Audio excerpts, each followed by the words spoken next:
So last class we spent the lecture discussing a method for computing analytic functions of square matrices. A is an n by n matrix, and you're asked to compute f of A. And f is, it's not easy, right? F is not a polynomial in general. If it's a polynomial, we know how to do that. We've done that before. But it's, say, cosine of e to the a, for example, something that is on this week's homework, and you have to compute that. All right, so what we did last day in computing functions of a matrix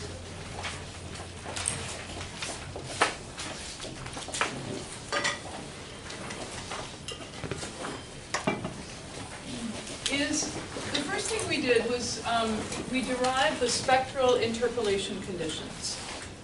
And basically that rests on the minimal polynomial of the matrix A.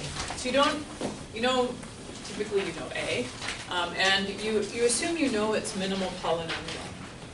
And now you're given some other polynomial, and you can represent that polynomial as a quotient times the minimal polynomial plus some remainder.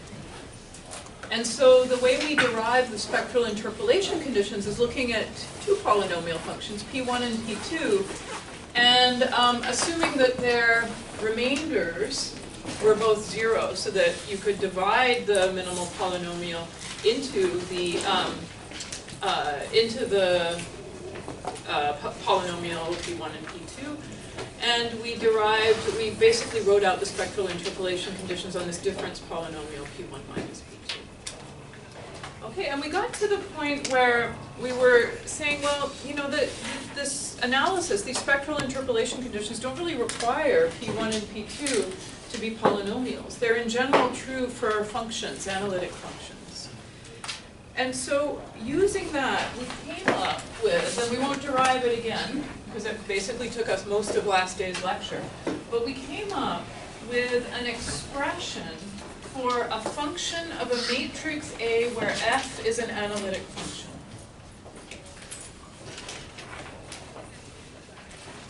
Okay, and so what does analytic mean? It means it can be locally represented by a convergent power series, so that you have a, it locally looks like a polynomial function. So e to the at locally looks like a polynomial function, but it's not a polynomial function. And we came up with this expression, which is always true. So it's the summation over an index which counts across the distinct eigenvalues that you have, an index which counts up to the multiplicity of that eigenvalue of lambda I in the minimal polynomial, times some polynomial function, PIL, I and L are indices of the matrix A, times an expression which is f, the Lth derivative of f, evaluated at lambda I. All right, so just to remind ourselves of this notation, some of the notation is coming from our representation of the min poly. So let's just write min poly psi hat A of x, s minus lambda 1 to the m1, s minus lambda 2 to the m2, up to s minus lambda sigma to the m sigma. All right, so A is an n by n matrix, but there's only sigma distinct eigenvalues, lambda 1 to lambda sigma. And mi represents the multiplicity of lambda I in the minimal polynomial. Okay, so this is an expression that's always true. And what's interesting here is that when we write it out this way, and this is what we derived, we see some interesting things. We see that this is true for any analytic f, analytic function f. And we also see that this polynomial function of A, PIL of A, it's independent of f. PIL of A, independent of f.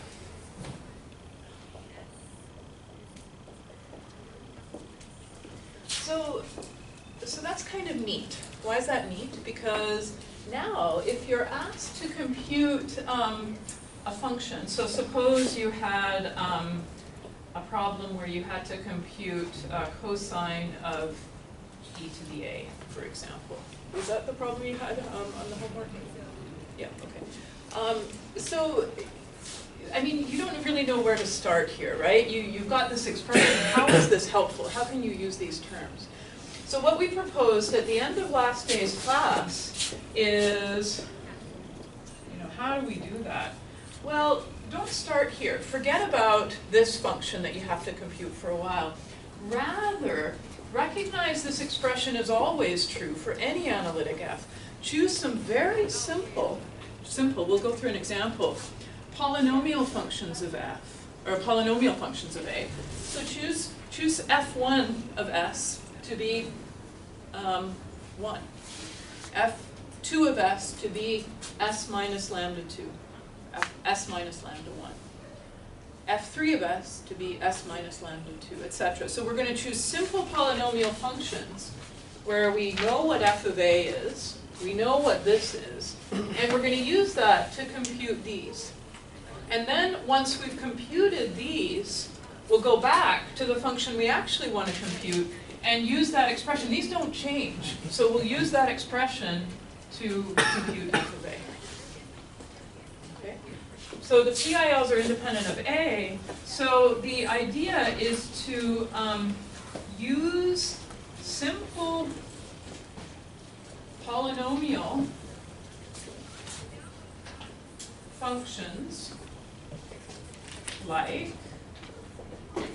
f1 of s is equal to 1, f2 of s is equal to s minus lambda 1, f3 of s is equal to s minus lambda 2, fk of s is equal to s minus lambda 1 squared, etc., etc. Use those to compute the PILs, and then go back, once you've done that, go back and compute the real function that you care about. Then you have then what you have an equation which works for any analytic f, so then just use it for the function you care about. And then, only when you've got the PILs, then go back and compute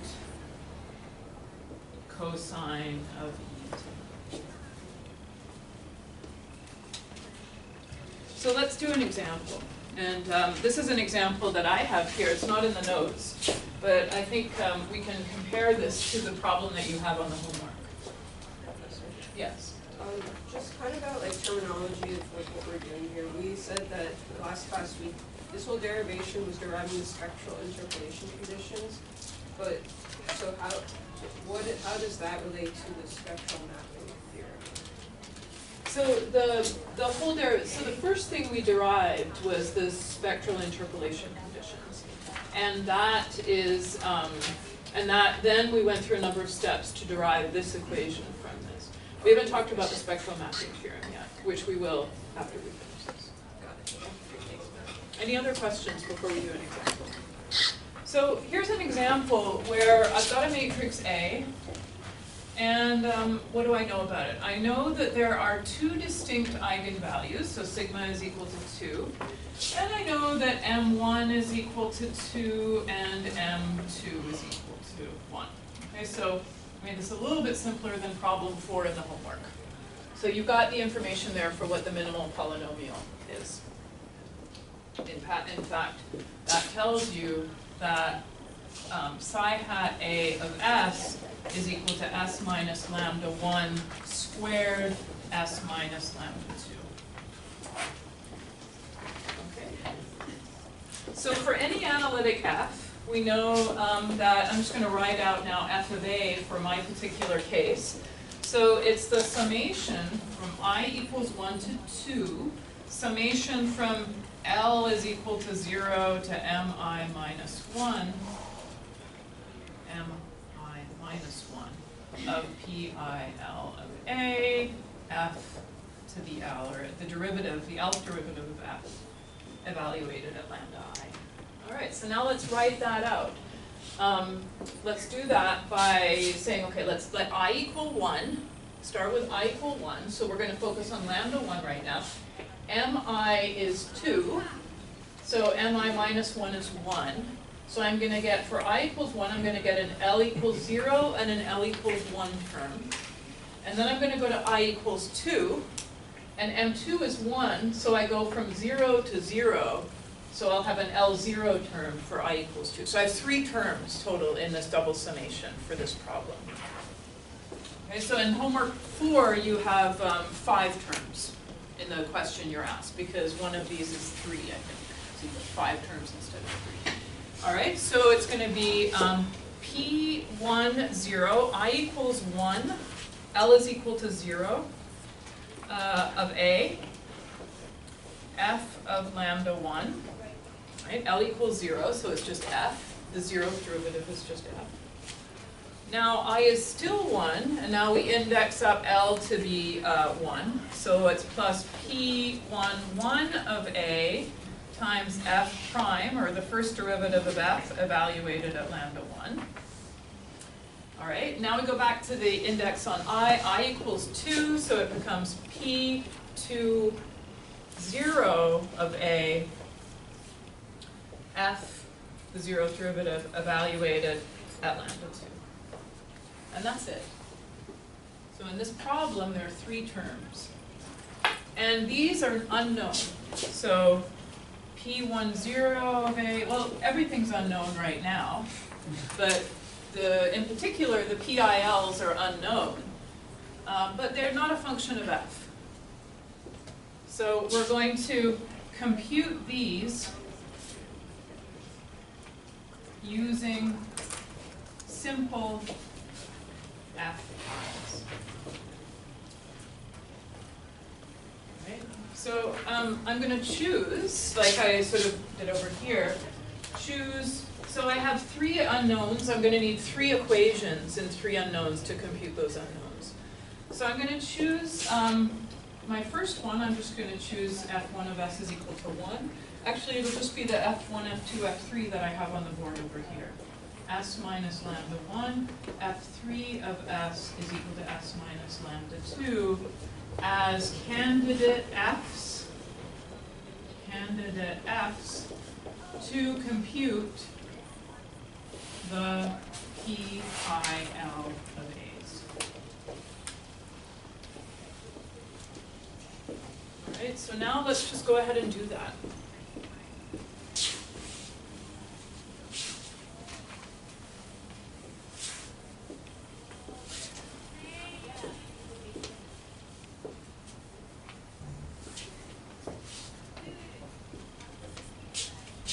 All right, well, let's start with F1 of S. So F1 of S is equal to 1.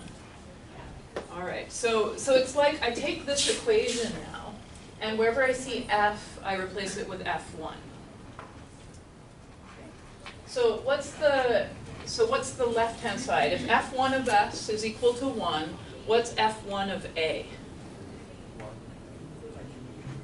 Close. I, good. So the left-hand side is I. And now let's look at the right-hand side.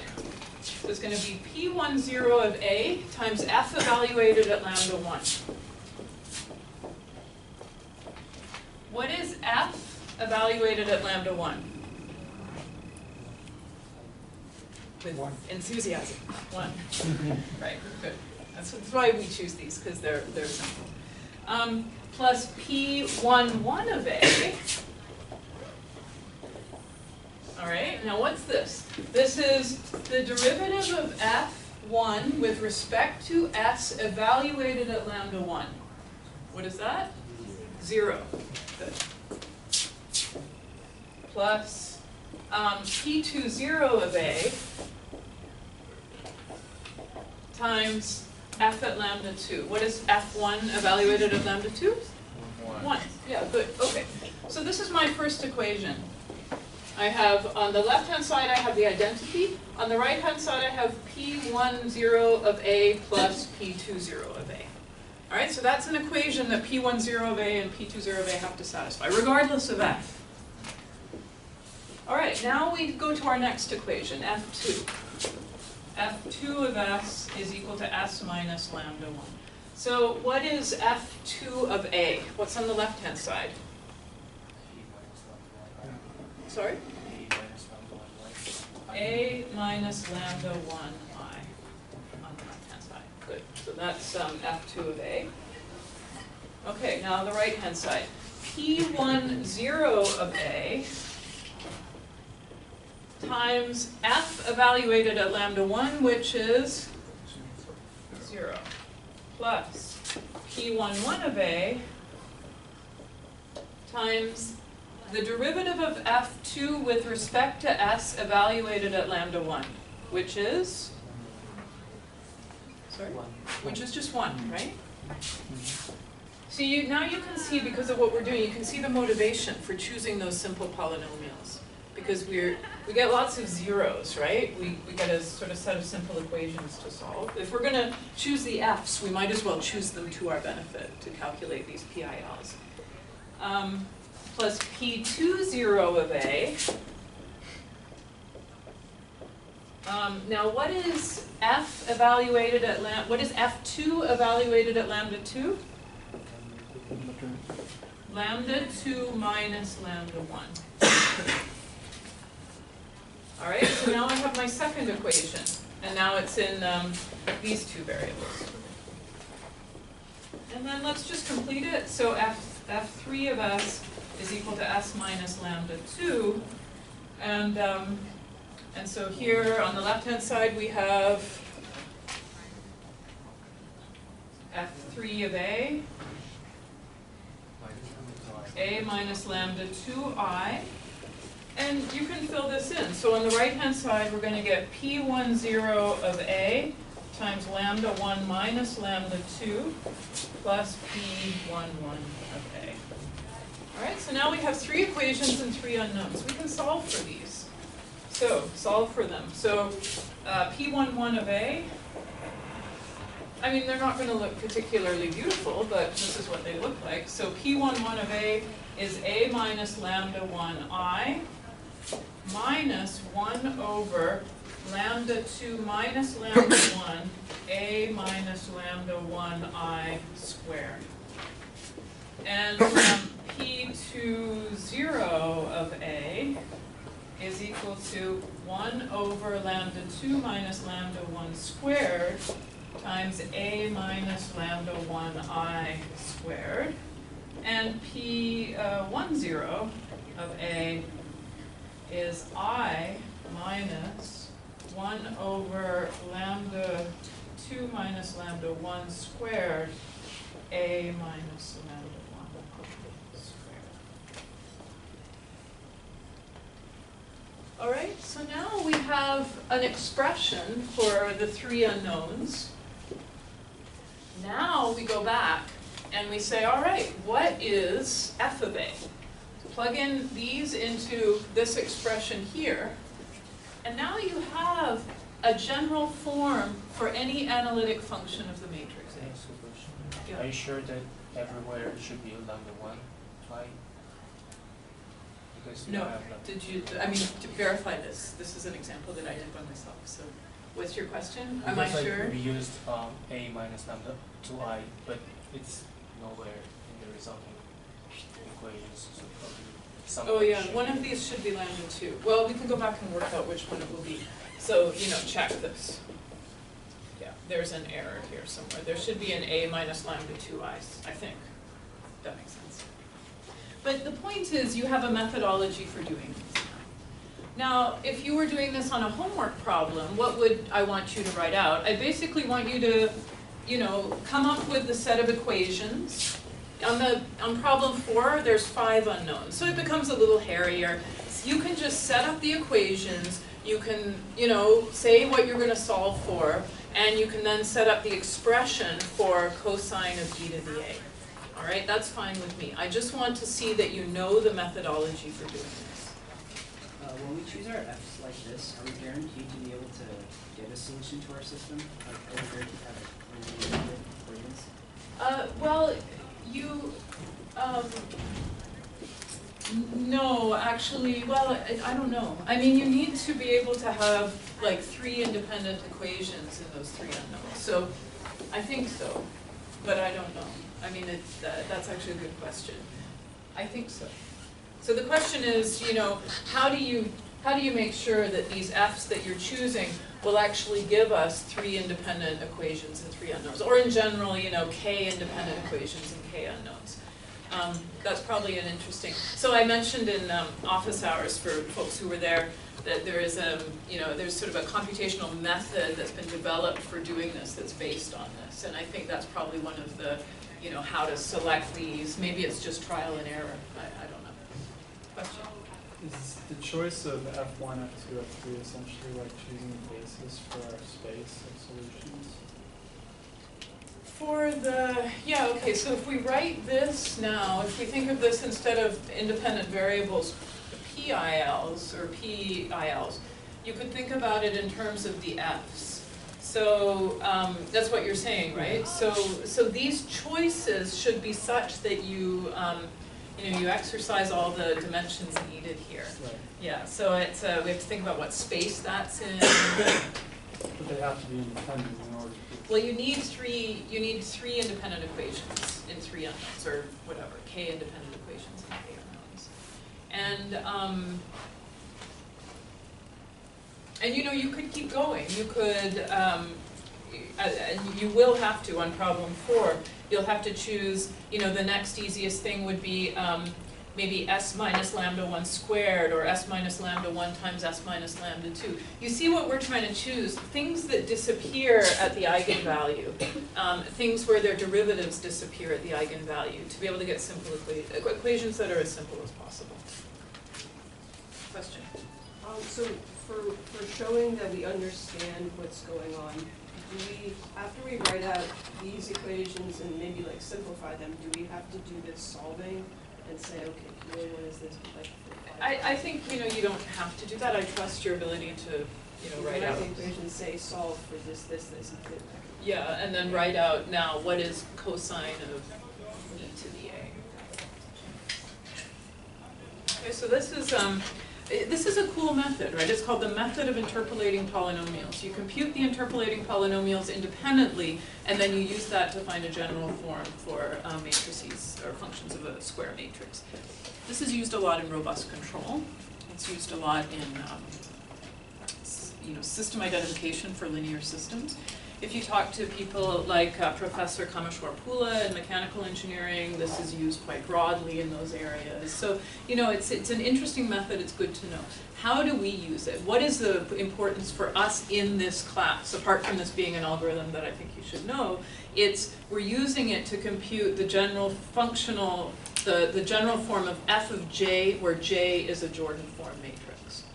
Okay, so now we can take this, and we can use that to show that basically the result that we started with last day, let's erase over here, where if you have a Jordan form, then you can compute f of that Jordan form. Okay, so if we had, let's just write the example that we had the other day. If we had a Jordan form, and this one was get this right this time, this is an 8 by 8 matrix, lambda 1, lambda 1, lambda 1. So one Jordan block of size 2 here. I'm not going to write the zeros. Lambda 1, lambda 1, 1. Lambda 2, lambda 2, 1, and lambda 2. Alright, so somebody tell me what the minimum or minimal polynomial is for this system? S minus lambda 1, third power, lambda 2, S minus 2, second power. Right, so the multiplicity of lambda I in the minimum polynomial is the size of the largest Jordan block.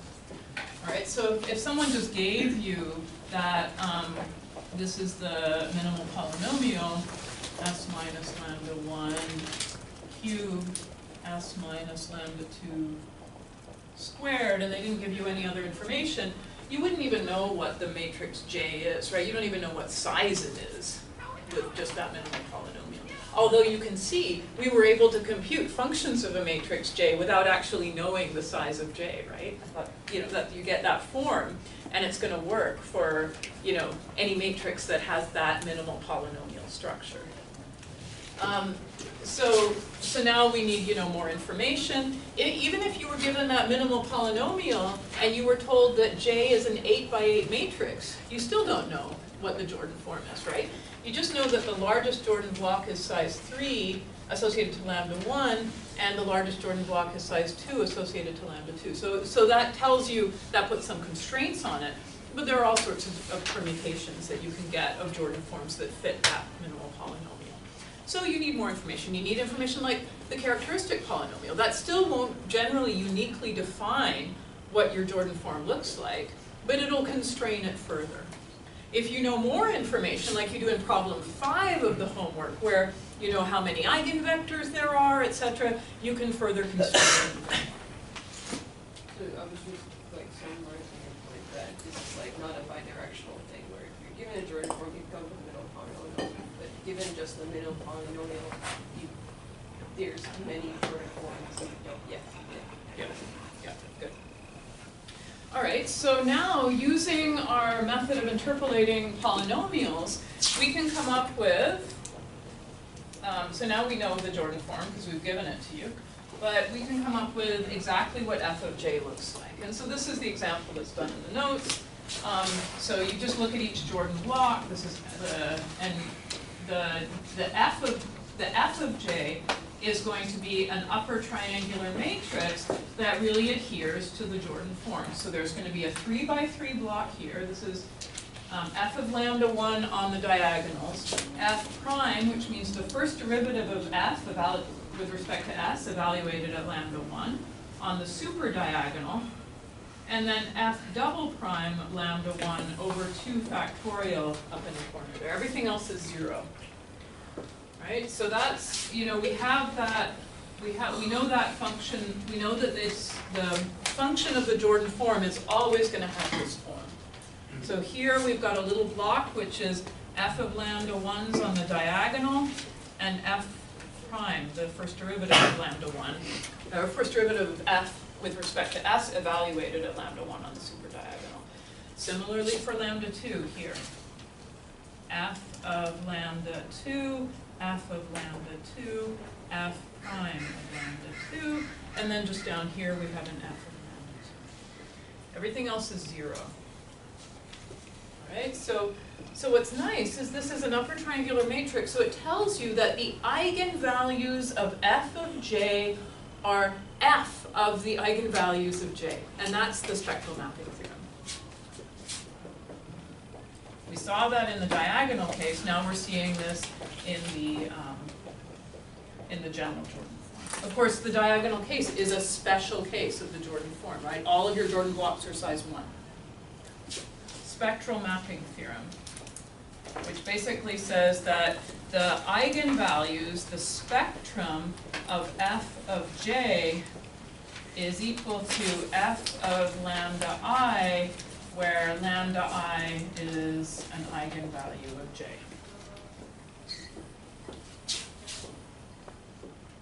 There's a set of them. And that's kind of beautiful, right? Because it says you can look now at your matrix A, compute it, convert it to Jordan form, look at its eigenvalues, and now you know what the eigenvalues are of any analytic function of j. Why are we so interested in this? So getting back to this course, this all came about because our bread and butter is computing e to the at, this matrix exponentially. And now we have all the structure we need to do that easily, or sort of easily.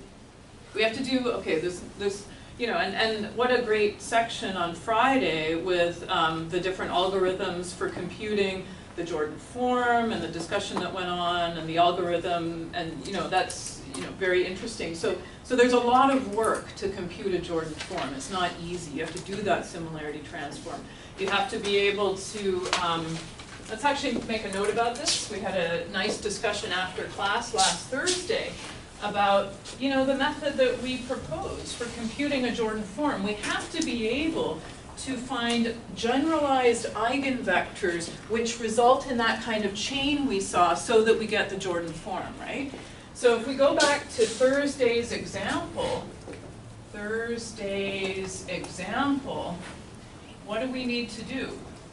So what is Thursday's example? We had a 6x6 matrix A, and it had all of its eigenvalues at lambda, so 6 repeated eigenvalues at lambda, and the eigenstructure was such that the null space of A minus lambda I had dimension 3, so there are 3 eigenvectors, and the null space of A minus lambda I squared had dimension 5.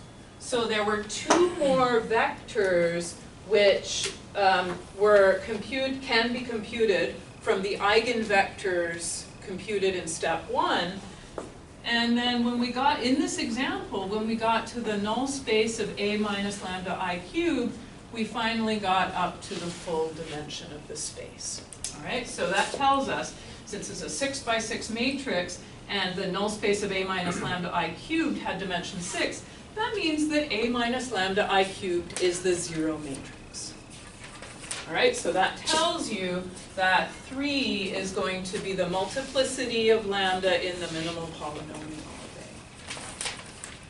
A. All right, but then we said, okay, we start with these eigenvectors, E1, E2, E3.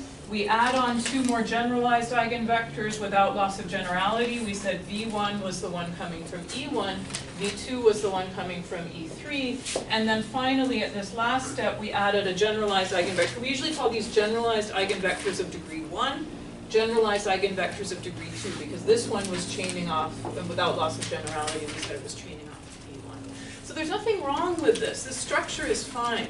However, as brought up by Simon in class, you can come up with some examples where if you don't choose your eigenvectors properly here, you don't choose the form of them properly, then you can run into trouble here. So basically you want to be able to, these all have to be linearly independent because these are forming our similarity transformation to get to Jordan form. So you want to be able to choose W1 so that it's in the null space of A minus lambda I cubed, but not in the null space of A minus lambda I squared, right? And similarly, you need to choose V1 and V2 so that they're in the null space of A minus lambda I squared, but not in the null space of A minus lambda I. So the algorithm that, that was discussed on Friday, Sylvia sent out the note about that, is a way to achieve that. So that's good. Very interesting. Having said that, you know, in control problems, all of the ones that I've done have, you know, typically the A matrix when we're looking at control problems, you know, working from the top down tends to work. So but there are some cases, and you should know that, you know, you have to, I mean, nothing's wrong with this, but you may have to start from the bottom and work up. Okay, so we've got, so we've reviewed a little bit, but we also did a good example, which I hope helps now in your homework problems that you have to do. Are there any remaining questions about this? All right, so why is this important for us in this course? Because we're interested in e to the at. Right, so if we look at, you know, let's just sort of pick up on this and go to our next unit, which is stability. But for us, meaning us in 221A, we are interested in f of A is equal to e to the 8. So it tells us that in general, if you have a Jordan form, so let's put A into Jordan form and call it J, so f of J is equal to e to the jt, because we know that, so you know, it's the same as in diagonal form, we know that if A is equal to T inverse JT, then e to the at is equal to t inverse e to the jt. Right? We showed that for diagonal form. It's the same for Jordan form. So generally we're sort of doing this computation a lot, getting it into Jordan form and then computing e to the jt. It depends. You know, if your matrix is small, usually you don't bother to put it in Jordan form. Usually you just compute e to the at directly, which is what we were doing before we learned how to compute functions of a matrix. Now we can be more general, and we can say, okay, let's get the Jordan form. Let's just use that in computing e to the at. All right, so now we look at that and we say, aha, well, e to the jt, suppose I have that form over there in my example. So e to the jt is going to be e to the lambda 1t, e to the lambda 1t, e to the lambda 1t. And now what's f prime of lambda 1? Lambda 1. Lambda 1 e lambda 1 e lambda 1 t. Lambda 1? E lambda 1. Here, let's put a little dot here. So this thing here, I'll come out so we don't get, is what? Lambda 1 E lambda 1 t.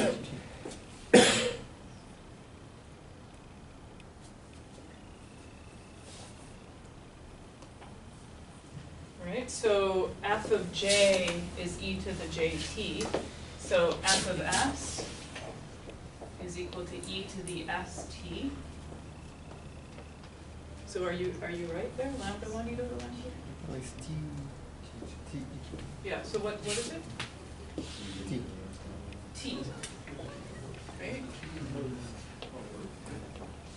Who thinks it's t and who thinks it's lambda 1? Okay, so what's f? F of s is e to the st. What's f prime of s?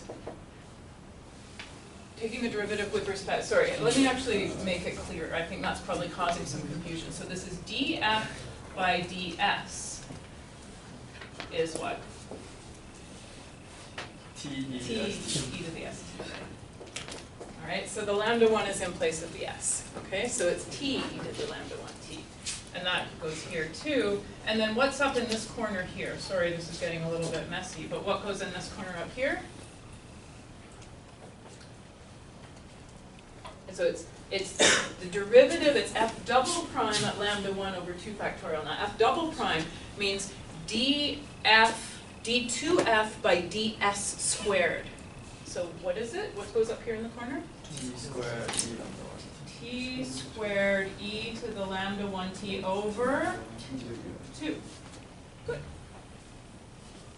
And that's what this matrix is. And then you have, well, a 2 by, once you can do a 3 by 3, you can do a 2 by 2, right? All right, so that's what makes stability interesting. So let's just do a preview of stability.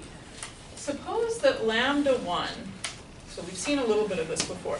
Suppose that lambda 1 is, let's actually draw the S-plane. This is the S-plane. So this is the real part of S, and this is the imaginary part of S. Suppose that lambda 1 has negative real parts, so this is lambda 1. Then what does e to the lambda 1t look like over time? You can just use your finger and draw the graph in the air over time. It's going to go like, it's real, right? So if you have lambda 1 there, then with respect to time, it's going to decay exponentially. What if lambda 1 is over here? What's going to happen? It's going to go up, right? So over time, it's going to go up like that. What if lambda 1, if I have lambda 1, I also have to have lambda 1 bar, but suppose I have a complex conjugate pair there. Good. I see, yeah, oh, nice. Yeah, phase portraits in the air. So, but if it's time, you're going to see this cycling down with, you're going to see this kind of thing, right? It's stable. But if it's over here, so suppose you had lambda 1 and lambda 1 bar. What happens there? Oscillating, but amplitude getting bigger. Bigger. So the envelope is what defines so the real part, whether the real part is negative or positive, defines whether that is growing over time, amplitude growing over time, or decaying over time.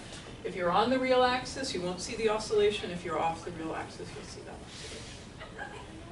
Okay, so now you see your Jordan form, you look at your eigenvalues, you can tell if lambda 1, by just looking at lambda 1 from your Jordan form, you know kind of how the system will behave because you know the dependence of your state solution on e to the jt.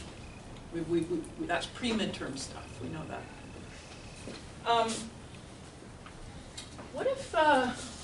What if you had an eigenvalue here? So what if lambda 1 were there? Yes, it's right here. Sinusoid? No, it's not a sinusoid, right? You're on the real axis. Just constant. Stay at a constant value.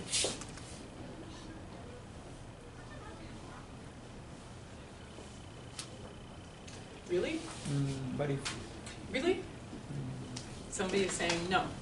What's the problem? because if we have repeat eigenvalues, Yeah, so we what have happens, so this is t e to the 0, right? But that here, those yeah. maybe have a line or a square, the problem. Yeah, so it depends. That's true if you have a Jordan block of size 1 associated to that eigenvalue. But if you've got a Jordan block of size 3 associated to lambda 1, so say there's 3 copies of lambda 1 at 0, and you look at that, your e to the jt is going to have these t e to the lambda 1. So e to the lambda 1t is always 1, because lambda is 0. But you have a t in front of it, and up here you've got a t squared. So that's going to grow with t. So that's the really critical point. And that's the point that we have to be careful about. So here, let's sort of just delineate that point. So here you've got not always like this, not always. If lambda 1 had a Jordan block, a J block, of size greater than 1, then the off, or the super diagonal, the off diagonal t's in e to the jt, I'm going to say will cause something that's going to grow over time. All right, so just, we're going to go through this carefully now, mathematically, but this is the basis now for stability. And sort of visualizing it this way is helpful. Because you know now how to compute e to the jt for different sizes of Jordan blocks. You know that if your eigenvalues are in, or what you might not know, what we've just sort of exemplified today is that if your eigenvalue has, regardless of whether it's real or complex, if it has negative real part, then, you know, whatever happens here, these are all multiplied. These t's and t squareds, they're all multiplied by decaying exponentials. So even though t is growing with time, it's obliterated by this e to the lambda 1t, which is a decaying exponential.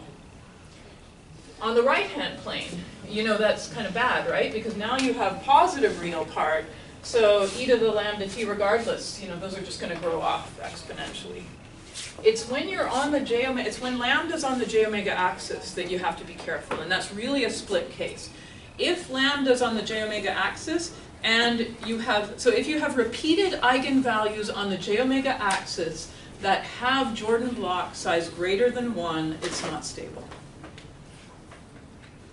So it's not even critically stable. You hear that, you know, undergraduate control, critically stable. No, you have to look at the size of the Jordan block.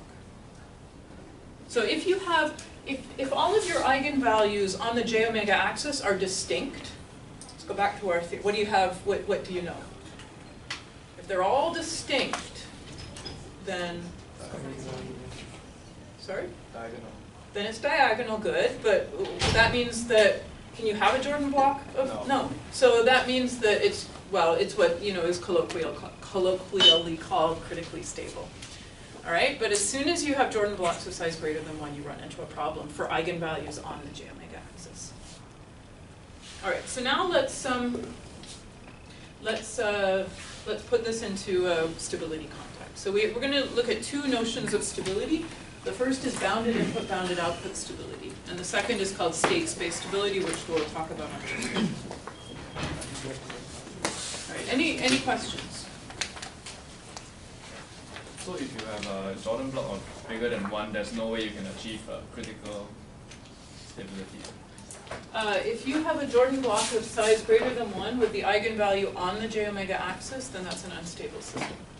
But is there any case where you can get it to be critically stable? Well, okay, it depends what you mean by critically stable. It still could be bounded input, bounded output stable, but it wouldn't be stable. It would, in no case would it be stable in terms of, like that system itself, just without doing any modifications, it would not be stable in the sense of the internal state.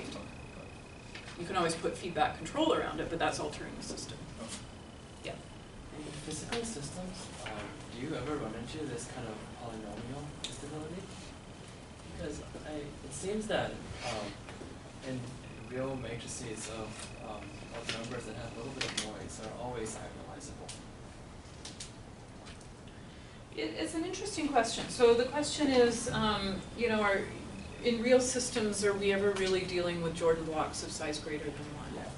And I'm going to say yes, but I'm not going to give an example right now because I can't think of one off the top of my head. Because indeed, it's sort of like we were talking about before, when we're dealing with control systems, a lot of what I do is dealing with models of dynamic systems. And there you see this chain of integrator structure, which leads to a typically Jordan blocks of size 1. But let's maybe take that as a kind of homework assignment for all of us to go and look and to seek examples of systems where we might have Jordan blocks of size greater than 1. And I'll do the same thing. And we'll try to come up with a good answer, sort of going into practice, asking, for what systems is this relevant? And I know there are, I just can't think of any off the top of my head right now. I keep forgetting to say something that I wanted to say at the beginning of, and I don't know why I suddenly remembered this. But in addition to, just the announcements, I mentioned last week that we have I've asked for volunteers for tutors in 221A. For those, maybe last week or the end of the previous week. I always do this after the midterm. I've done it for the past several years of teaching this course. And I did it this year, and there's a lot of tutors, a lot of people who volunteered to tutor. So let me put this out to the class. If there are people who would like to have, and I've suggested 1 hour a week. It's volunteers of people who, most of them are graduate students. There are some, undergraduates who've taken this course before who are interested in tutoring, but 1 hour a week for the rest of the semester. So if anybody's interested in that, send me an email and I can set you up. Well, I have a group of tutors, so if everybody asks for one, we're not going to be able to match it. But I have a large group of tutors of people who really would like to tutor a person for the rest of the semester. So I'm just going to put that as a reminder up here. I meant to say it on Thursday as well, but I forgot. So tutors, please email me if you would like a tutor. And this is, 1 hour. And so it's somebody who's, taken the course before or, is taking the course and would be happy, would really enjoy helping. I got a great amount of positive, enthusiastic response from my request. Okay, so let's launch into stability now. We've had this preview. And so you can kind of see where the structure, from functions of a matrix, you can see sort of the structure of e to the jt for Jordan form J, and you can kind of see where the t comes in, what happens for t equal to 0 getting bigger and bigger and bigger. All right, so let's make that more formal now.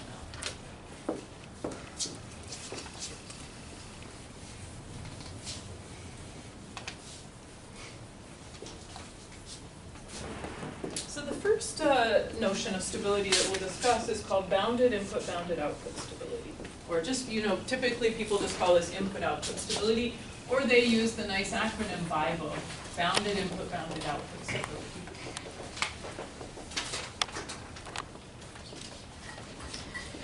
Alright, so let's do a bit of a preview. We'll, a few times in the course already,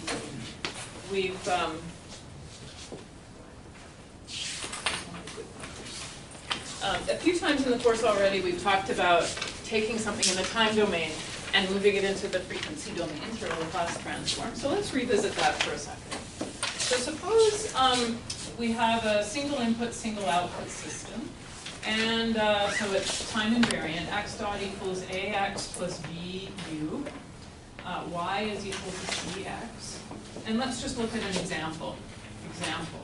A is, I'm going to make it diagonal. 0 minus 3, 0, 0, 0 minus 6. So you look at those eigenvalues. What might you say about the behavior of x1, x2, and x3 over time? Before we even look at b, let's suppose b is 0. And we've just got some non-zero initial state. What's going to happen to x1, x2, x3? They're going to decay. Which one will take the longest to decay? X1. Good. Yeah, the one that's closest to the j omega axis. Okay, so this e to the minus 6t decays faster than e to the minus t. So you'll see x1 of t persist longest, but basically they're going to decay exponentially. All right, so in this example, I've now got a B matrix, which is 1/10. So now we're taking that stable system, and we're putting in an input, and we're going to measure the output through this simple C matrix. Okay, so from the point of view of input-output, we've sort of looked at this point of view before. We have some input signal. Let's write it in the Laplace domain, U of S, and we get an output Y of S. And I'll call the function that's taking that input and giving us an output H of S. So H of S is called the transfer function.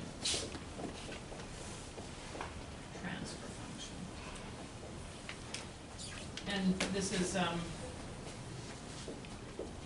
it's the transfer function for this system.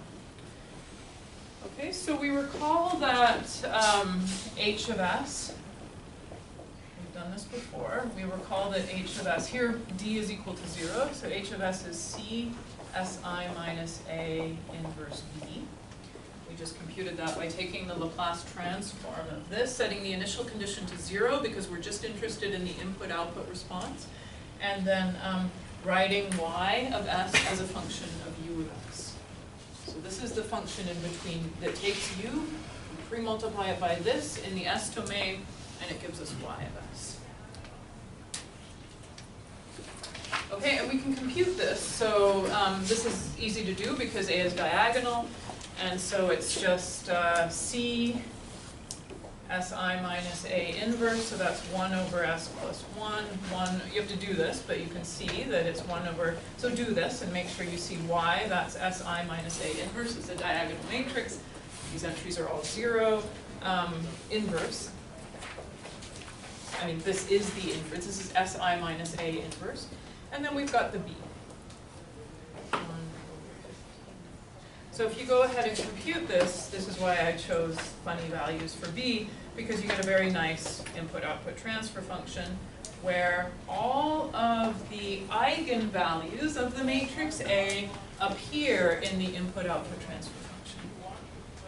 So you see that the poles of this transfer function, I've written it in factored form, are exactly the eigenvalues of A. Now that's not always the case. The poles of the transfer function will always be eigenvalues of A, but not every eigenvalue of A necessarily appears as a pole of the transfer function. For example, if I set that to 0, you no longer have a channel from the input, the second, you no longer have a channel from the input to the value, because this is a diagonal matrix. you no longer have the input affecting x2. Right? So if I made that 0, s plus 3 will disappear from that, and this will change too. It's not going to be a 1 anymore. Or if, so what was that? That was minus 1 over 6. Or if I made that a 0, now the output no longer sees, because this is a diagonal matrix, I can do this by just setting a 0. If this were not diagonal, I can't be as easy. I can't say like, oh, putting a 0 here or a 0 here will affect things, because you might get, you know, connections between, say, this component of u coming in, and it might affect x2 and x3. But this is already a system that's in this diagonal form. So now if I set, you know, one of these to 0, I can say, aha, well, I no longer see the component corresponding to the eigenvalue at minus 6 in my output. So you won't see it s plus 6 in the output anymore. Okay, so that's an interesting point. It tells us that the poles of h of s are eigenvalues of A, but it also tells us that not all eigenvalues of A necessarily appear as poles of H of S.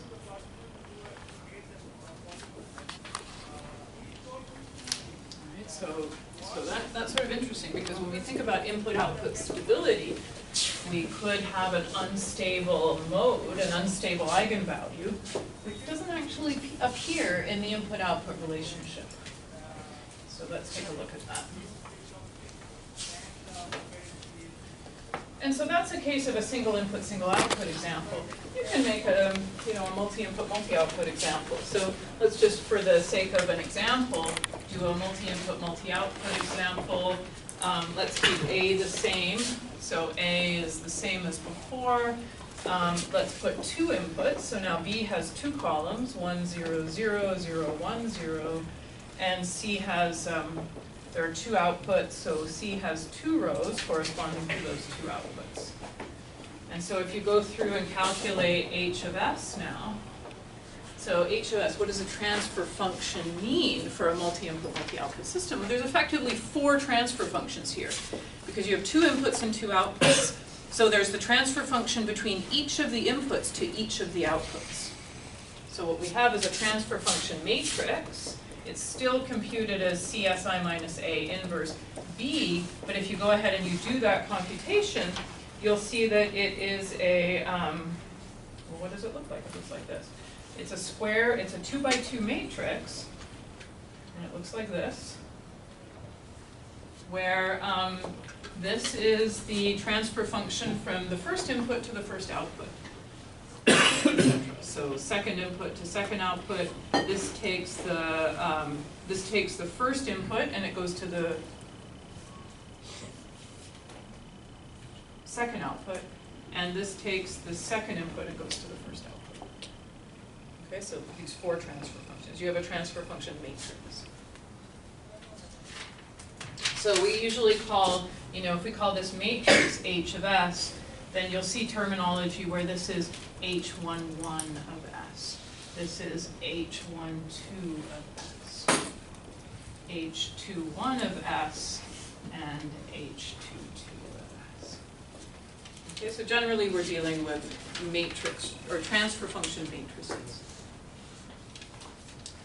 If we put that back into the time domain, and let's generalize now. Let's go back to linear time varying systems. We couldn't do the linear time varying case in the frequency domain because we only know how to take Laplace transforms for time invariant systems.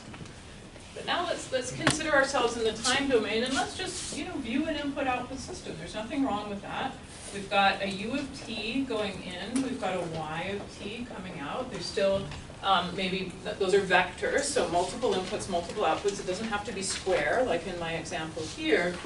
And what we see here is, so y of t is equal to the integral from minus infinity to t of h of t tau u of tau d tau.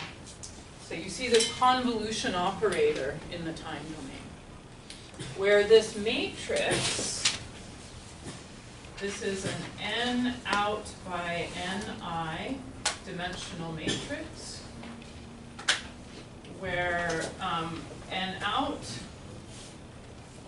is the dimension of the output, and ni is the dimension of the input. Right, so again, let's view it in its form as a matrix, not necessarily square. So this is h11 of t comma tau, h1n1 of t comma tau, etc. So it has these individual components in it. And often you'll hear this called the weighting matrix. Weighting matrix. It weights the importance of the input signals in the output signals. And what do we require? Basically, we need, in order for this to be well posed, we need this integral to exist. All right, so if we go back to our linear time varying system, this is true, but what does h of t tau look like? We know the form of x of t as a function of u, and we know the form and the state transition matrix for a time varying system. And then we also know the form of y of t as a function of x of t and u. So that's our pre-midterm material for time varying systems. So let's write out for a linear time varying system. Let's write out what that h of t tau looks like. For linear time varying systems, h of t tau, what does it look like? Well, let's just write it out, and then we'll go and understand why it looks this way. So in general, it's written as c of t, phi, the state transition matrix of t tau, comma, t comma tau, times b of tau, plus d of t, in general we'll have a d of t, delta of t minus tau. So this is the continuous delta operator, which is 0 if t is not equal to tau, and it's infinite if t is equal to tau. So this is called the delta function.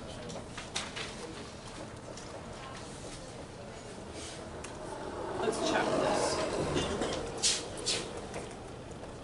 All right, so go back to this expression here. Y of t is the integral from minus infinity to t of h of t comma tau u at tau d tau. All right, so let's plug in h of t tau. So that's the integral from minus infinity to t of c of t, phi of t tau, b of tau, u of tau, d tau. And since this is only equal, this only has any non-zero value when t is equal to tau, and then it's infinite. When we integrate that delta function, we're going to just get a d of t, u of t. So it just pulls out the value of u at t is equal to tau.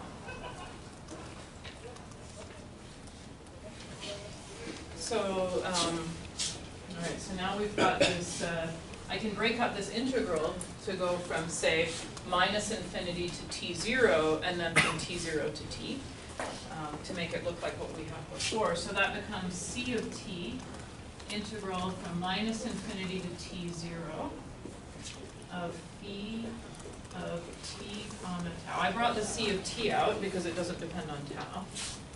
B of tau, u of tau d tau, plus c of t integral from t0 to t of phi of t comma tau b of tau u at tau t tau plus d of t u at t. Okay, so if we look at that and we compare it to what we know y of t should look like. So this looks familiar to us, and this will look familiar to us if we consider this thing to be what? What should, if you go back to what we think of y of t in terms of our solution to a linear time varying system, everything looks kind of familiar, right? But what did we call this thing here?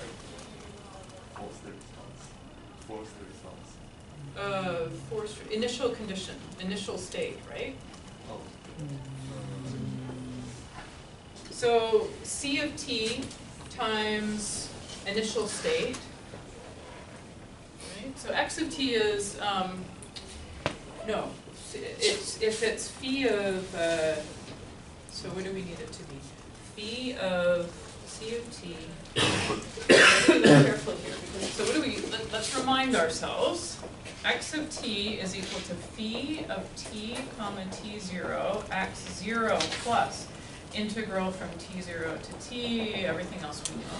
So then y of t should be c of t phi of t comma t0 x0 plus integral from t0 to t, c of t plus d of t. All right, so if this were actually phi of t comma t0 x0, so I can actually take this c of t phi of t comma t0 and then write this as out, and then this becomes, what did I take out? I took out phi of t comma t0, then that should be t0 there. Okay, so now we're fine. So now this thing here is actually what we've been calling x0.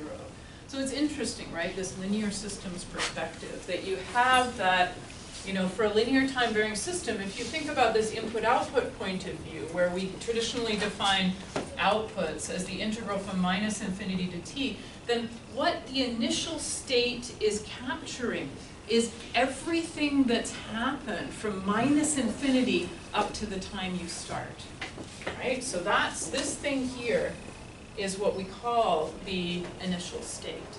And the interpretation is that Markov interpretation that everything that happened to the state before t0 is captured in x0, which I think is quite elegant.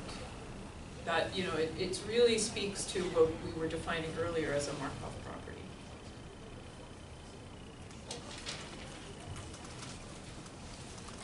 All right, so we've kind of checked, you know, that this makes sense in terms of our response of linear time varying systems.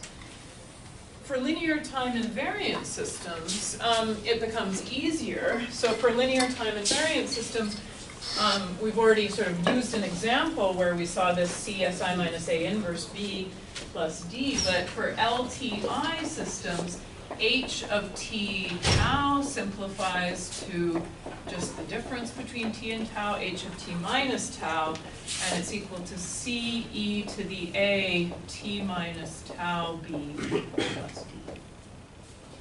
Okay, so that's the simplification for time invariant systems. So if you compute the Laplace transform of that, you get the form, the transfer function form that we've seen. Okay, so what we've done is we've sort of looked at, started this unit by just looking at kind of the input-output point of view and reconciling it with the state space equations that we've developed so far, by defining something that we're calling a weighting pattern or a weighting matrix. And that's basically, you can think about it as the input-output is the matrix that's taking the input and transferring, and sort of capturing all that system behavior that takes the input and gives you an output. Okay, So now, with that perspective in mind, we can talk about stability, what it means for that system to be stable from an input-output point of view. And the definition is quite simple. So let's restart over here with bounded input, bounded output stability. And we say that the system, we can even say the linear system L, so L can either be our time invariant system or our time varying system. It can be written in state space form, or it can be written in terms of this weighting matrix form. We say that that is bibostable if bounded inputs produce bounded outputs. And the way we write that mathematically is the following. If there exists some finite k, so some real number k, such that for all bounded inputs,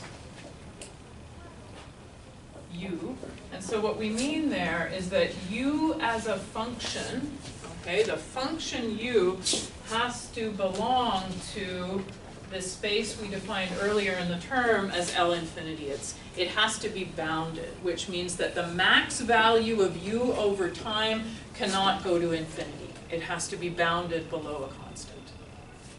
So for all bounded inputs, the output is bounded. So we'll write that as the function infinity norm of y is less than or equal to k times the function infinity norm of u. So basically what it says is that bounded inputs produce bounded outputs.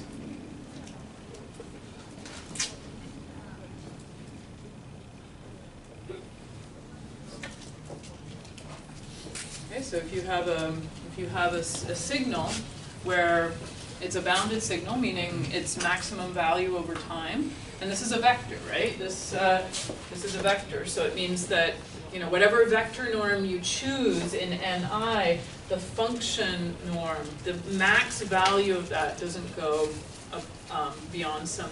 It's bounded below some constant. It could be very large, but it's bounded. Question. Is this one of those cases in which only the infinity norm works?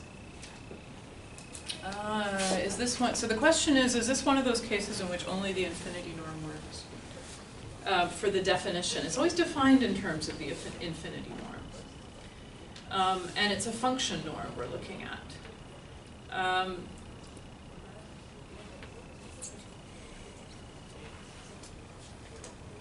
I would say yes, because it's defined that way. And we define it explicitly in terms of the signal, the function norm of the signal.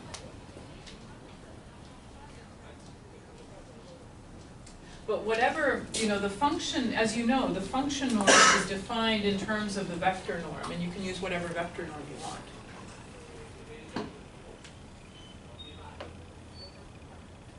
All right, so if it's, so given that definition, what do you think it means to be not bounded input, bounded output stable? How would you define a system that's not bibostable? What's the not of this, the logical not?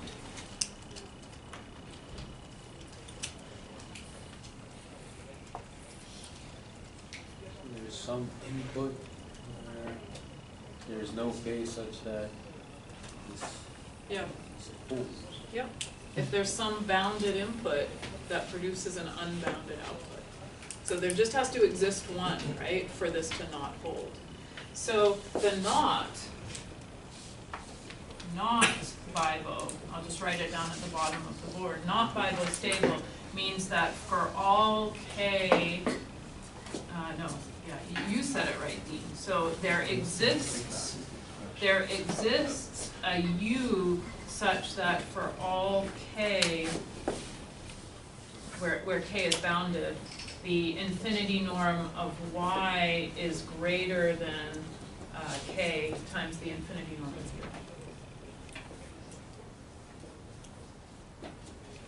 So the existence of an input which is bounded that produces an unbounded output is enough to show it's not bounded, it's bounded output stable. And that will be important for us because we want to derive a condition that's kind of system, if you're given the model of the system, we'd like to have some kind of condition where we just look at that model or something about the model and we query whether or not it's bounded input, bounded output stable. Because you can imagine this is impossible to check if you just, like you can't check all bounded inputs, right? So you need something that's system, that's sort of internal to the system description. And so the theorem, so let's, because we've got 5 minutes left, I think what we'll do in those 5 minutes is jump to the key theorem in this lecture note, which is the following. So the theorem is, or the bibostability theorem, is that our linear system, L, is bibostable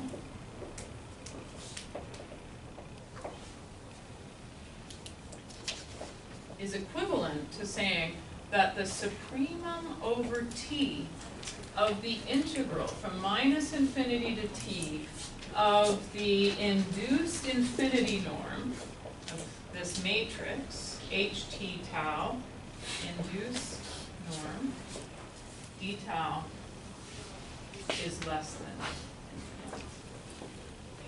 Right? So that's that, this weighting matrix.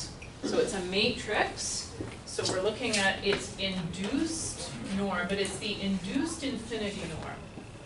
Okay, so we're looking at, we'll be looking at the infinity norms of the input and the output, and that induces the infinity norm on this weighting matrix. So that is something that we can check. It's not the easiest thing to check, but we can check it for time-varying systems.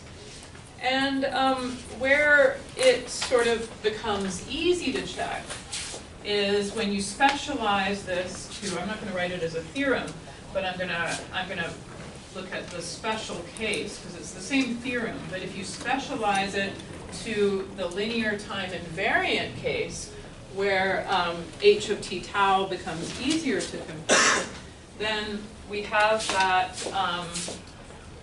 bibostable is equivalent to the integral from 0 to infinity. Now it's time invariant. We're integrating from 0 to infinity of c e to the a tau b, norm of that weighting matrix, d tau is less than infinity. And that's equivalent to all of the poles of the transfer function, h of s, being in the open left half.